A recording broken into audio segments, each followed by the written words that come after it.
When you're about to hire somebody, what do you look for? Spirit, passion, drive, in commitment in their, you could see, in their body language, in their eyes, in their way they're talking, what they're really about. And to tell you the truth, a CV is really not going to make me hire anybody, because first of all, nobody really tells the truth on a CV. Okay, and they always. Really. They're telling, oh wow, I work for this multi-billion-dollar company, and in 27 countries, and there's 12,000 people. Like, who cares, man? What did you do? The fact of the matter is, I don't care what you did. What can you do for me going forward? And if you don't have really the passion to really work in that industry, in that business, then I don't care what your experience level is, and I don't care what school you went to, actually. Yeah. My favorite phrase is "time is money, buy a jet." So it really is the whole basis of owning an airplane. I'm always saying, it's not about luxury. It's really about a time machine and being a capital asset to a company. This is a club room where sometimes, like right now, we have a client in the main studio there, and so if we really want to, I have another video wall here that I could do another presentation on. It's one of these experiential journeys, if you want to call it that. If you're really interested in trying to buy an airplane, it's an unbelievable tool. So this is a little bit more of a private kind of atmosphere. I know it's an ashtray there. You guys smoke in here? You can do whatever you want here. Two things. What does success look like for you? And where do you see the jet business going in the next 15 to 20 years? Well, success, to me, is really at home. It sounds really stupid, corny, but if you really are happy at home, with your spouse, your partner, or whatever, man, it is 90% of your mindset when you go to work. And if you don't have to worry about that person, if you have that trust and that loyalty and that respect, for your partner, and that part of your life is solid, man, to me, that is success. Sure, you have to have financial being comfort, you pay your bills and things like that, but then it's just it's a level of measurement, how much. This is a Airbus 319, Airbus 320, actual cross-section of the aircraft. I didn't really build this thing in here, put it in the front window really to sell Airbuses or Boeings. The real reason was, obviously, it's a marketing gimmick. The good marketing little ploy is this is really the money shot. People come driving down this road, and there's pre-COVID, there was about 90,000 vehicles every day going up and down here. About 40 people who own a jet every day passing through this window, and about half are different every day. So what we do is at nighttime, we take this little advertisement or video and we put it over here, so at night everything is black around here, and then so when they drive down they see this little video in the window, and then they see the airplane, then they see inside the window, and if they have anything to do with corporate aircraft, normally they will find the time to come back here and come inside the office. These are the 148 models. What we do now is we have to figure out a sensible way to filter the airplanes out that don't meet your parameters. Honestly, what would be the maximum budget that you would want to spend? 30 mil. Okay.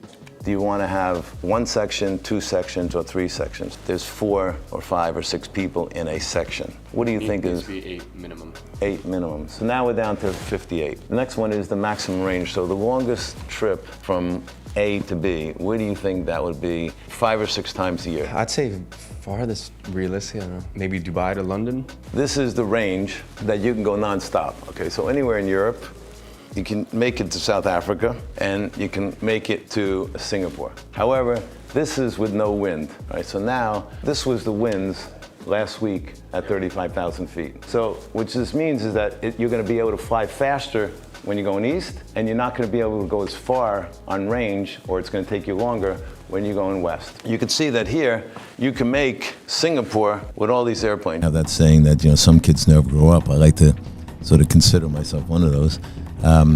But I think my work ethic is pretty strong, and no matter, I can, like yesterday, I went to Dubai Monday just for the day, and then got back on the plane at 2 a.m. and landed here at 7 in London. I was back in the office at 8:30, and did the full day. Like, no, they didn't even blink. I mean, it was not even a thought in my mind. Yeah. And the guy's like, you know, I don't know. It's part of my passion. I love doing what I do, and that's the other thing. If you don't love what you do, So would you say don't do it. Would they say you're driven? Yeah, driven is I think driven and committed. I think I'm one of the most loyal people that I know, but I demand the loyalty back from the people that work with me, and that's it. Driven, loyalty. I think those are important human traits. Amazing. So this is 100% scale, okay? So I'm 6 foot, I'm 180. This is the exact size. And so if I wanted to take, let's say, the seats on the Gulfstream and compare it to the Challenger, that's the difference in the aisle width. It doesn't look like too big of a deal. You're getting a little bit more aisle width, but really where you see the difference is when we look at the floor plan. So this is 100% scale of the Gulfstream 550. You got the kitchen door here, the galley door, and most airplanes, the front section has these 4 single seats. This is really the normal setup. So the G550, this is what it looks like outside, and this is what it looks like inside. So you can see it's got those 3 sections. This is the door that closes off, and you got that bedroom back there and the bathroom behind it. This airplane's got, for the class, it's got the biggest window. See how big that window is? Yeah. It's huge window. This is twice the size of, let's say, the windows on the airlines. Up front, you have a really big kitchen. Flight attendant can prepare anything. They can bring you food from Whole Foods, or you can get it from Harry's Bar, or wherever you want it. And you can get it from whatever place you want, but it's nice when it's prepared fresh on the airplane. Let's say this airplane, you're going to fly it 350 hours a year, and you're going to pay $450 a gallon. Okay, that airplane's going to cost about $3.6 million a year to run it. Okay, which is about $10,000 an hour. Really, the main thing, there's 3 things you could do to interior. There's soft goods, which is all the fabrics, whether it's the side panels, the ceiling, the seats, the carpet, that kind of stuff. Then the other part is the color of the wood. And then the other one is moving furniture around. To move furniture around is very, very expensive. They have to redo engineering drawings. I mean, literally, on a G550, just to give you an idea, if you wanted to change this couch to 2 chairs, it would cost about $400,000. What does the future look like?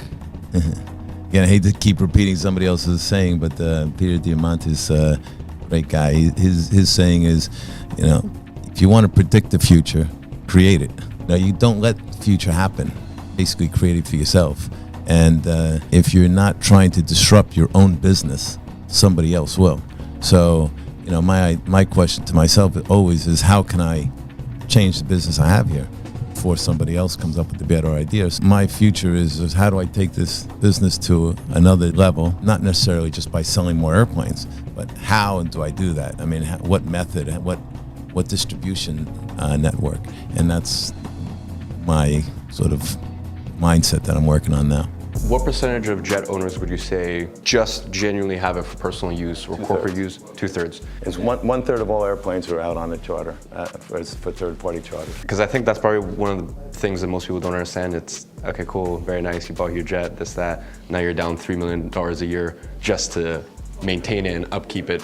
Are you seeing that more and more jet owners are buying it, understanding that, for example, in my position, I'm spending maybe $400,000 or $500,000 a year on jet charters. Why don't I buy a jet myself, and then why don't I charter it out in the meantime? Well, that is a great question. When you're operating it, when you have an airplane, the budget is broken up into 2 things. You got fixed cost, and you have variable cost. Fixed cost is what you have to pay whether you fly 1 hour or 400 hours. Okay, it's the pilot's salaries, it's the insurance, it's the hangar, all those things, whether you move the airplane or not, you pay. And then every hour you fly it, you have fuel, landing fees, catering, pilots, hotels, Eurocontrol, flight, all that kind of stuff. So the variable cost per hour is $5,700. So if you're flying 400 hours a year, it costs you $4,000 an hour fixed cost, plus 50, so it's $9,500 an hour. But if you start flying more hours, then this is less per hour, so it's cheaper to fly per hour the more you fly it.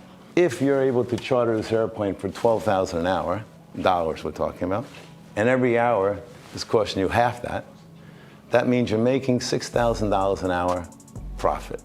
not including fixed costs. If you can charter the airplane out for 200 hours, that's 200 times 6, you're making a profit of $1.2 million. That comes off of this, and now your fixed costs are only $400,000. So if you're flying now half the 200 hours and you're renting it out for 200 hours, if you get this to 400,000 and you're flying 200 hours a year, it's $2,000 an hour plus this, so now it's costing you $7,500 an hour. And the more you fly it, the cheaper it gets. You'll say, well, I can go rent it out 300 hours a year. You can. And give one advice to the people that are listening right now. Or question. People really, and I ask, anybody who's come to work for me, but the real thing is, if you had a clean slate, a white piece of paper in front of you, and you dream, really, in 5 years from today, what would you want to really be doing in your life? Do you want to be married? Do you want to be with a different person? Do you want to have a different career? Do you want to be a vice president of this dream company? Do you want to have your own company? You have to really write down on a piece of paper, what should that CV say in 5 years from now? What is that top latest job that I'm doing, that career? If you don't have that spot, that target to really aim for, you're just in the wind like a flag. You're just flopping around there, and you will never accomplish anything. Put the line in the sand, draw where you want to be, and now you have a target to get to.